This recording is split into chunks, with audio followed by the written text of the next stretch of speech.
नमस्कार, आप देख रहे हैं दिल्ली ग्लो न्यूज और मैं हूं आपके साथ मानवी ठाकुर। शुरुआत करते हैं आज की खास खबरों से।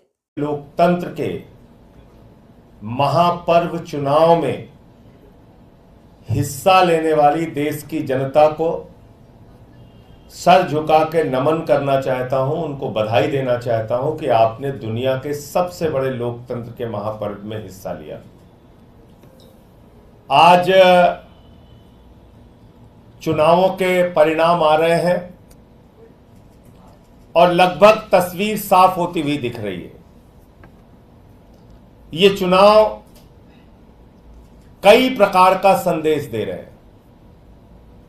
एक सबसे बड़ा संदेश इस चुनाव में दिया जा रहा है जनता के द्वारा कि 10 साल के भारतीय जनता पार्टी के शासन से लोग दुखी हैं, परेशान हैं और वो इस सरकार को हटाना चाहते हैं। महंगाई से दुखी हैं, बेरोजगारी से दुखी हैं, तानाशाही से दुखी हैं।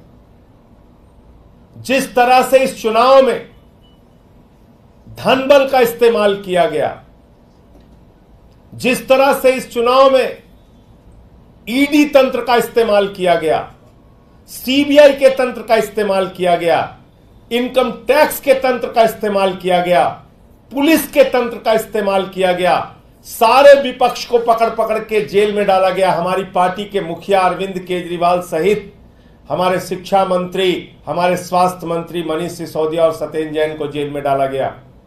पूरे चुनाव को प्रभावित करने की एक गहरी साजिश रची गई। उसके बावजूद भारत के लोकतंत्र की यह खूबसूरती है कि देश की महान जनता ने कहा बीजेपी वापस जाओ। यह नारा है इस देश की जनता का। उन्होंने बाबा साहब के संविधान को बचाने के लिए वोट दिया। भारत में आरक्षण की व्यवस्था जो दलितों के, वंचितों के, शोषितों के, पिछड़ों के, आदिवासियों के लिए है, उसको बचाने के लिए वोट किया। और अभी तक के जो नतीजे सामने आ रहे हैं, भारतीय जनता पार्टी को बहुमत होता हुआ नहीं दिख रहा है और पिछले बार की तुलना में लगभग 60 सीटें बीजेपी की कम हो रही हैं। अब जरा सी भी नैतिकता है भारत के प्रधानमंत्री में, जरा सी भी नैतिकता अगर देश के प्रधानमंत्री नरेंद्र मोदी जी में है तो उनको इस्तीफा दे देना चाहिए, क्योंकि उन्होंने तो 400 पार का नारा दिया था। 400 पार। लेकिन देश की जनता समझ गई कि ये 400 पार चाहिए संविधान को बदलने के लिए, ये 400 पार चाहिए आरक्षण को खत्म करने के लिए, ये 400 पार चाहिए अपने पूंजीपति मित्रों को फायदा पहुंचाने के लिए। और इसलिए देश की जनता ने यह परिणाम दिया है। भारतीय जनता पार्टी के लिए यह बहुत बड़ा सबक है, लेकिन शायद वो सबक नहीं लेंगे, क्योंकि उन्हें तो झगड़ा करना है। यह चुनाव का परिणाम भारत के अंदर नफरत की राजनीति के भी खिलाफ है, तानाशाही की राजनीति के भी खिलाफ है। यह चुनाव का परिणाम इस बात का भी संकेत है कि नफरत की बुनियाद पे हिंदुस्तान नहीं बनेगा, मोहब्बत की बुनियाद पे हिंदुस्तान बनेगा।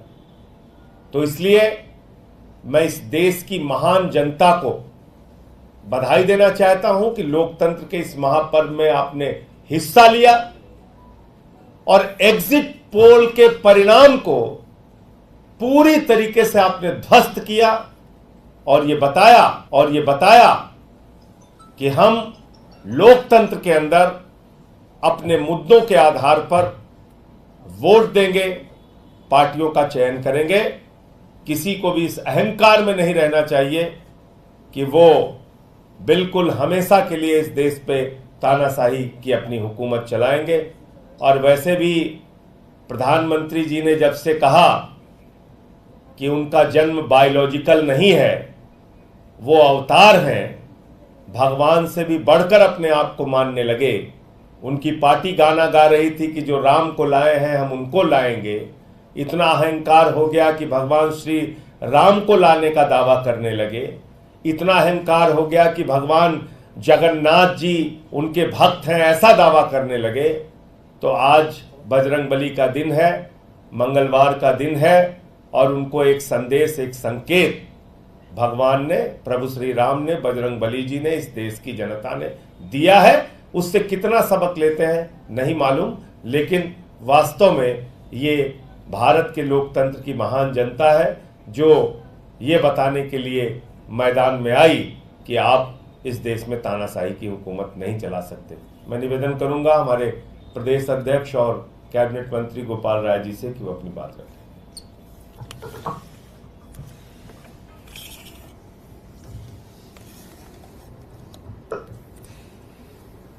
जिस समय चुनाव का 7वां चरण समाप्त हुआ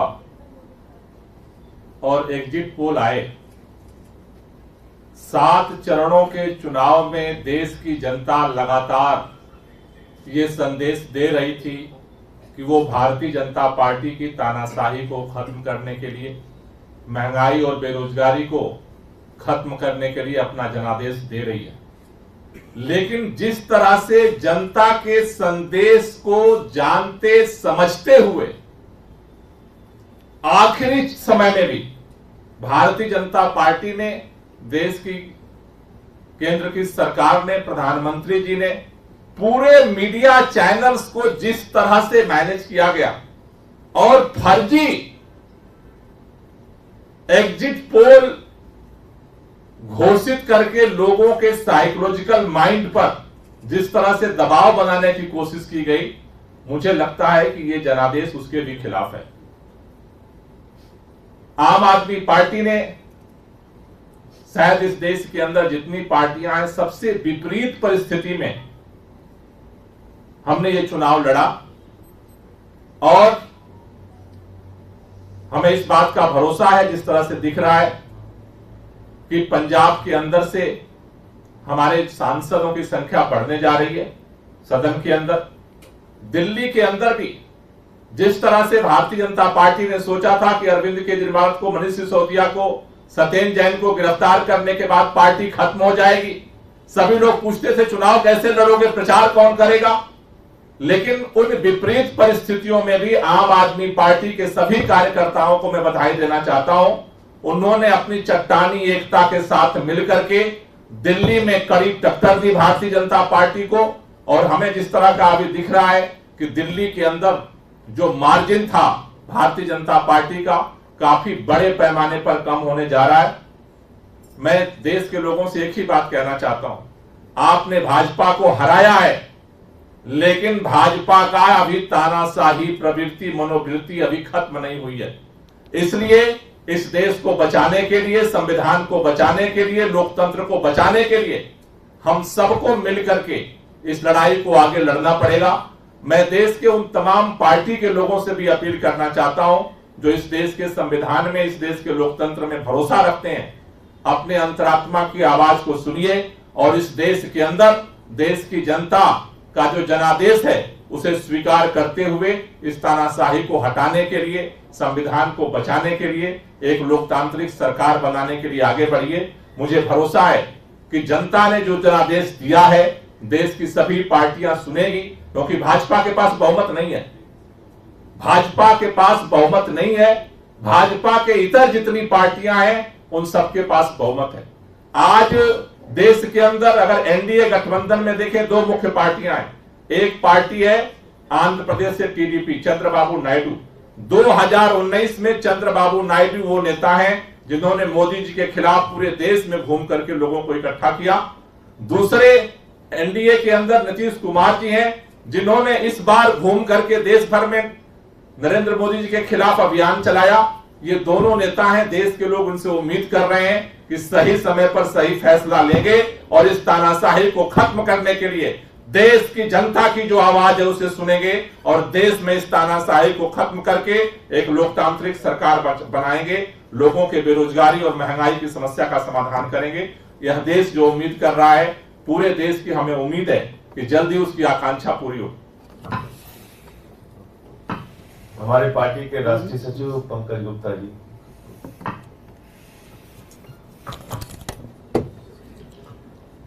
मैं समझता हूं आज पूरे देश की जनता, इस देश की जनता ने जो इस चुनाव में नतीजे दिए हैं वो इस देश पर ही नहीं पूरे विश्व पर एक बहुत बड़ा असर करेंगे। पूरा विश्व देख रहा था कि हिंदुस्तान में किस तरह से जनता संविधान को बदलने की जो कोशिश हो रही थी उसका किस तरह से जवाब देता है। और मेरा विश्वास है कि लोकतंत्र में आस्था, भारत के लोकतंत्र में आस्था इन चुनावों के बाद बहुत बढ़ेगी। और जैसा अभी मैं सिर्फ इतना कहना चाहता हूं कि जैसा अभी गोपाल जी ने कहा कि देश की जनता अब सभी पार्टियों से, भाजपा के अलावा जितनी भी पार्टियां हैं, उन सब से ये उम्मीद करती है कि वो देश के हित में, देश के लोकतंत्र के हित में, देश के उन गरीबों के हित में जो सरकार की तरफ इस आशा से देखते हैं कि उन्हें रोजगार मिलेगा, उन्हें जीने का सहारा मिलेगा, उन सब के हित में वो ऐसा निर्णय लेंगे जो दूर तक देश को आगे लेकर चलेगा। बहुत बहुत धन्यवाद। संजय जी, आप लोगों के पास भी मोहम्मद इंडिया ब्लॉक के पास भी आपने जो गोपाल जी ने अपील की, आपको लगता है कि सामने से खुल के उन लोगों से अपील की जानी चाहिए, मतलब क्योंकि इंडिया के पास अभी तक बहुमत। देखिए, संभवतः इंडिया गठबंधन की बैठक जल्दी होगी और उसमें आगे की रणनीति तय करेंगे। गोपाल जी ने दो महत्वपूर्ण बात की। एक नेता उसमें है चंद्रबाबू नायडू जी, जिन्होंने 19 के पहले भारतीय जनता पार्टी और मोदी सरकार के खिलाफ अलग अलग दलों को लामबंद करने में भूमिका निभाई थी। दूसरे नेता हैं उसमें नीतीश कुमार जी, जिन्होंने इंडिया गठबंधन को लामबंद करने में अपनी भूमिका निभाई थी एनडीए में जाने से पहले। तो बाकी प्रतीक्षा करते हैं। दिल्ली पंजाब